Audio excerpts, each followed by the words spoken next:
السلام علیکم ورحمۃ اللہ۔ یہ ان آیات کی روشنی میں آپ نے اچھا تجزیہ کیا ہے اور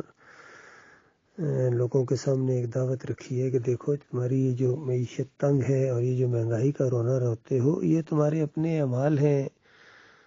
اور اعمال کے ساتھ ساتھ تمہارے ایمان کے اندر خرابی ہے۔ ایمان کے اندر خرابی ہے اور پھر اعمال خراب ہیں، تمہارے گویا اپنے کرتوت ہیں جو تمہارے منہ کے اوپر دے مارے جا رہے ہیں، اور یہ اللہ کے عذاب کی شکلوں میں سے ایک شکل ہے، اور ابھی عذاب ادنا ہے۔ ابھی تو اللہ تعالیٰ نے بہت ہلکا ہاتھ رکھا ہوا ہے، اس سے پہلے جو بنی اسرائیل کے اوپر اللہ کے عذاب آئے ہیں اس شرک کی وجہ سے، وہ اس سے کہیں زیادہ تھے، اور اسی شرک کے اندر، اسی جرم کے اندر یہ قوم مبتلا ہو گئی ہے۔ کل میں نے سوشل میڈیا کے اوپر ایک یعنی پروگرام جس طرح کرتے ہیں یہ صحافی لوگ، پبلک میں جا کے ان سے پوچھتے ہیں، تو کسی علاقے میں سندھ میں تھا شاید، تو وہ مزدور بہت زیادہ اپنی تنگی کا رونا رو رہے تھے، اور بلکہ انہوں نے تو کہا کہ ہماری دیہڑی نہیں لگتی ہے اور یہ ہوتا ہے، حالات بہت تنگ ہیں، مہنگائی بہت زیادہ ہے۔ تو اور وہ اپنے طرف سے کہہ رہا تھا کہ حکومت والے یا آگے پیچھے جتنے ہمارے یہ لیڈر ہیں، یہ صاحب اقتدار ہیں، یہ مسلمان نہیں ہیں، کیونکہ وہ مسلمان ہو ہی نہیں سکتا جو کسی دوسرے مسلمان کا خیر خواہ نہ ہو، اس کی تنگی کو محسوس نہ کرے۔ اور وہ صحافی کو بھی کہہ رہے تھے کہ تم یہ ہمارا پروگرام اوپر والوں تک نہیں پہنچا سکو گے، تو اس نے آگے سے قسم کھائی کلمہ پڑھ کے کہ میں یہ ضرور پبلک میں آپ کا یہ پیغام پہنچاؤں گا تاکہ جہاں جہاں تک یہ پہنچے۔ تو وہ بھی کچھ ہمدردی کا اظہار کر رہا تھا، لیکن آخر میں اس نے جو دعا دی کہ اللہ تعالیٰ اپنے حبیب کے صدقے ہمارے حالات ٹھیک کر دے، تو اصل میں اس پر میں نے پھر وہی کمنٹس کیے کہ دیکھو یہی تمہارا جرم ہے،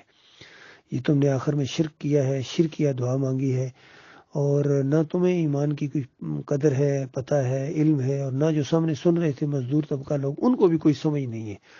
تو اصل میں ان کے عقیدے کے اندر خرابی ہے، یہ شرک کرتے ہیں اور شرک اللہ کو گلی ہے۔ تو یہ جو پبلک ہے نا، یہ سب سے زیادہ شرک کر رہی ہے عام، اسی وجہ سے ان کے اوپر اللہ تعالیٰ نے کافروں، مشرکوں اور اپنے باغیوں کو مسلط کر دیا ہے جو ان کے اوپر عذاب لاتے ہیں۔ مجھے ابھی تک یاد ہے کسی نے ایک دفعہ زرداری کو کہا تھا کہ دیکھو اللہ سے ڈرو، تمہارے اوپر کہیں اللہ کا عذاب نہ آ جائے، تو اس نے کہا میں عذاب بن کے آیا ہوں اس قوم کے اوپر اللہ کا۔ تو دیکھیے کیسی سچی بات اس کے منہ سے نکل گئی تھی۔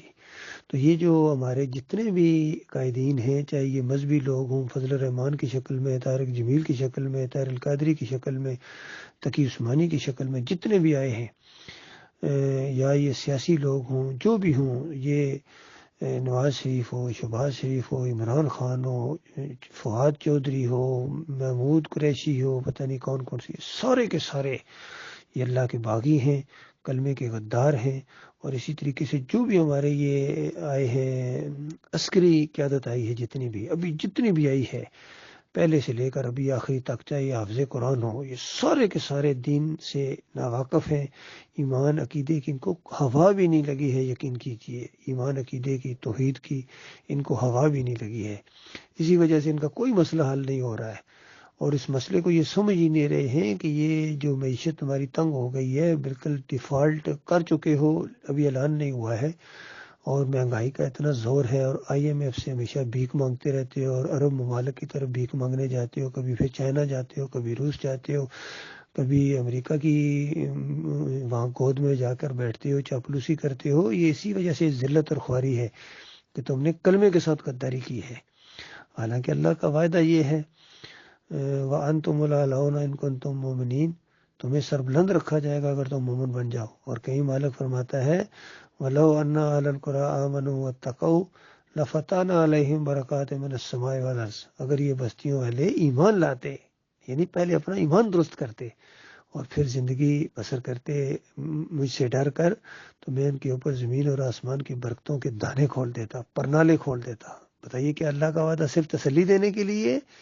یہ حقیقت ہے اس کے اندر، بالکل حقیقت ہے اس کے اندر۔ اور دوسری جگہ فرمایا وَأَنْتُمُ الْأَعْلَوْنَ إِن كُنتُم مُؤْمِنِينَ، تم سربلند رہو گے، عزت دار رہو گے، دوسری قومیں تمہارے نیچے ہوں گی، ان کنتم مومنین، اگر تم مومن بن جاؤ۔ اس شرط کے ساتھ یہ وعدہ کیا گیا تھا، جن لوگوں نے مومن بن کے دکھایا اللہ نے ان کو سربلند کیا تھا، پوری دنیا میں ان کا رعب اور دبدبہ تھا، ایمان کی وجہ سے، توحید کی وجہ سے، اس قرآن کی وجہ سے۔ جب سے انہوں نے قرآن کو چھوڑا ہے، پس پشت ڈالا ہے۔ وہ جو کسی نے کہا نا کہ وہ معزز تھے زمانے میں مسلمان ہو کر، تم خوار ہوئے ہو تارک قرآن ہو کر، تارک قرآن ہو کر یہ خوار ہوئے ہو۔ کہنے والا بھی اس قرآن کا تارک ہی تھا، اس کی عقیدے میں کتنی خرابیاں تھیں۔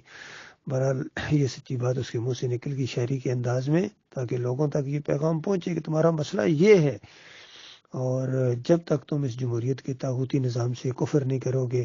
اسی طرح یہ جتنے مسالک ہیں، بریلوی ہو گئے، دیوبندی ہو گئے، اہل حدیث ہو گئے، سلفی، یہ سارے کے سارے شرک کے اندر ڈوب گئے، اور یہ اب ان کے علماء دیندار نہیں ہیں، یہ دکاندار ہیں، نماز پڑھانے کے پیسے لیتے ہیں، اندازہ لگائیے،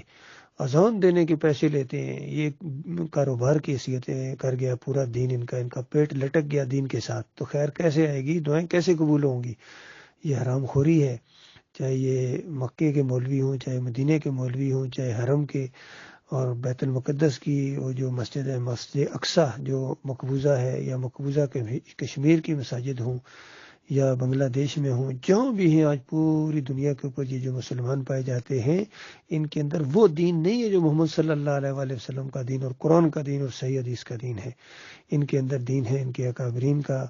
صوفیوں کا دین ہے، اور مولویوں کا دین ہے، اور ان کا اپنا مزاج ہے جو باقی وہ توحید جو اللہ بیان کرتا ہے قرآن کے اندر، الحمدللہ کہ بسم اللہ الرحمن الرحیم سے لے کر والناس تک جو اللہ تعالیٰ نے ایمان بیان کیا ہے، وہ عقیدے کی بات ہے، توحید کی بات ہے،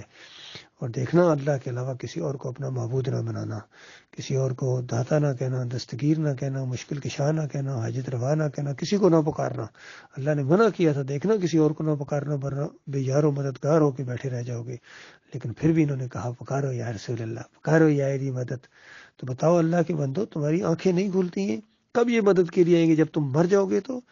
یہاں دنیا میں کوئی مدد کے لیے نہیں آتا ہے، تو مرنے کے بعد تمہیں وہ آگ لگنے والی ہے جو بجائے نہ بجھے گی۔ یہ اللہ کی کتاب کا فیصلہ ہے۔ پھر دعا مانگو، براہ راست اللہ سے مانگو، یہ واسطے وسیلے کے ساتھ دعائیں مانگتے ہو، کہتے ہو اللہ اپنے حبیب کے صدقے اور فلاں کے صدقے، اور سمجھتے ہو دعائیں قبول ہوں گی۔ یہ ایسی دعا ہے جس کے اندر شرک ہے، تو شرک اللہ کو گالی ہے۔ اللہ کو گالیاں دینے کے بعد تم سمجھو کہ اللہ تمہارے اوپر رحمت کے پھول برسائے گا اور تمہارے لیے جنت تیار کر کے رکھی ہے اللہ تعالیٰ نے ایسے لوگوں کے لیے جو اللہ کو گالیاں دیں شرک کے ذریعے۔ پھر رکوع اور سجدے ہیں پیروں کے سامنے، مزاروں کے سامنے، اور نبیوں کے سامنے بھی سجدے ثابت کرتے ہیں یہ بے ایمان مفسرین۔ تو ان کے عقیدے کے اندر خرابی ہے اللہ کے بندو، یہ سب سے پہلا مسئلہ ہے جو 37 سال سے میں بیان کر رہا ہوں، اور جو بھی ان کا خیر خواہ ان کے اندر یہ بات بیان کرتا ہے اس کو اپنے اندر سے یہ نکال دیتے ہیں، بالکل اسی طرح جس طرح مشرکین مکہ نے نبی علیہ السلام کو اپنے اندر سے نکال دیا تھا اور آپ کے ساتھیوں کو نکالا تھا، بالکل یہ قوم بھی اس سے زیادہ توحید کی دشمن ہے۔ اور تجربہ کر کے دیکھ لو، کسی جگہ کسی محکمے کے اندر یہ توحید کی دعوت دو، فوج ہو، پولیس ہو، رینجرز ہوں، یا کوئی وابٹا کا محکمہ ہو، یا کوئی بھی محکمہ ہو، یا کوئی بھی علاقہ ہو، یہاں توحید کی دعوت دو، یہ کھانے کو دوڑتے ہیں اور اپنے اندر سے نکال دیتے ہیں، تاکہ کوئی واٹس ایپ کا گروپ ہو، کوئی بھی گروپ ہو، یہ یوٹیوب ہو اور فیس بک ہو، ان کی طرف سے یہی ہوتا ہے کہ ہماری کمیونٹی سٹینڈرڈ کے خلاف یہ باتیں ہیں، پھر